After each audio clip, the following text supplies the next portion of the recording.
زميل عبد الرحمن، بالتأكيد نبارك للفريق الشبابي ونقول هارد لك الفريق الهلالي. معي الآن يقف بجانبي الأستاذ خالد البلطان، رئيس مجلس إدارة نادي الشباب. في البداية أرحب بك أبو الوليد، نقول لك مبروك. بالتأكيد مثل هذه المباريات صحيح أنها ودية، ولكن مثل الفوز في هذه المباراة، أيضا معسكرات الفوز وعدم الخسارة حتى الآن يعطي اللاعبين دافع معنوي، أيضا يعطيهم حماس للتقديم أكثر مما ذلك في المباريات القادمة. والله اتفق معك. اولا شكرا وارحب فيك وارحب في لاين سبورت. وحقيقه نقله لهالمباراه اعتقد انها نقله نوعيه في النقل التلفزيوني، وكون اول مباراه وديه في تاريخ المملكه تنقل وديه بدون تكريم وبدون اعتزال، ومجرد مباراه وديه وتنقل بشراء الحقوق. اعتقد انه هذه خطوه تحسب للاين سبورت وتسجل لها حقيقه. الشيء الثاني، لا أتفق معك أن المباراة أو كلمة مبروك على مباراة ودية هي مجرد تحضير، مجرد إعداد جيد. وأعتقد أن وفقنا إحنا وشقيقنا نادي الهلال في اختيار هذا النوع من المباريات، لأن الكرة السعودية تفتقد مثل هذه المباريات التنافسية قبل الدوري.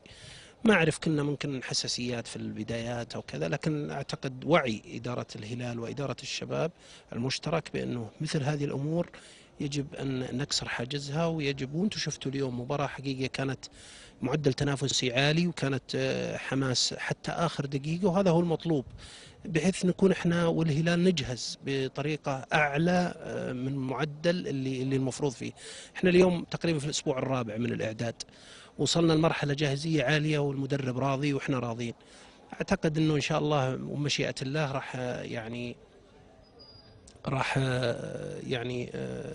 نصل إلى إعداد جيد، على أقل نعوض عدم وجود مباريات رسمية. كيف نعوضها؟ نعوضها بمباريات الديربي. وفقنا أن نحصل على موافقة شقيقنا نادي الهلال، ووفقنا أيضا نحصل على موافقة شقيقنا نادي النصر في أيام العيد نلعب معهم، وبعد كذا نطلع نلعب مباراة في كوريا، في معسكرنا في كوريا إن شاء الله، قبل المباراة المهمة أمام كاشو الياباني.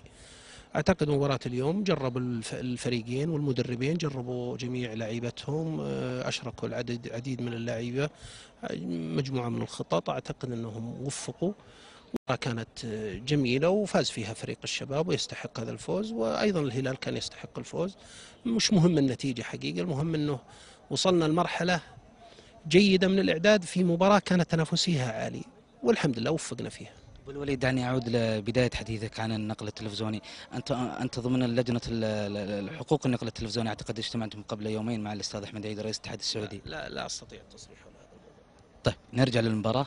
بالتأكيد أنتم ما تشوف أنه المعسكر مثلا كان في بلجيكا، ثم العودة للرياض، ثم الذهاب إلى الإمارات، ومعسكر آخر في كوريا، ألا تعتقد بأنه مرهق بالنسبة للاعبين، أو أنكم ترون أنتم كإدارة أن هذا هو مهر البطولة الآسيوية؟ والله هو مرهق فعلا، لكن هذا هو مهر البطولة، أو هذا مهر المنافسة على البطولة. الشكوى والله يعني ما حقيقة الاتحاد الآسيوي بكر عمل 21 أغسطس مباراة مبكرة جدا، والدوري السعودي تأخر عن العام الماضي قليلا بسبب العيد ورمضان والعشر الأواخر.